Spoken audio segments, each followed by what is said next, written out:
Kim tug'ilgan kunida tuqqan onasini bitta shirinlik, kichkina shirinlik berib, onajon rahmat sizga deganmiz. Kim degan? Bugun jon olib, jon berib, o'lim bilan olishib, umrtqiz uzilib ketaydi. O'lib qolay deb suvaylaringiz qarsillab, mayda tomirchalar uzilib, dodala dod qilib meni dunyoga keltirgan kuningiz.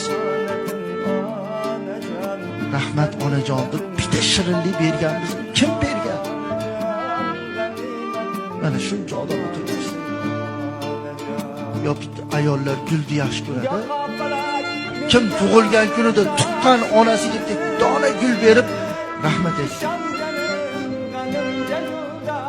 Xo'p, bu shirinlikni ham pulga berar, xo'p o'sha gulni ham pulga berar. Hech bo'lmasa quruq, quruq. Muborak qo'llarini ushlab, muborak qo'llarini ushlab, onajon, Alloh sizdan rozi bo'lsin. Siz bugun meni yorug' jahonni ko'rishligimga sabab bo'lib dunyoga keltirgan kuningiz. Alloh sizdan rozi bo'lsin. Rahmat ona deb ko'raylikchi.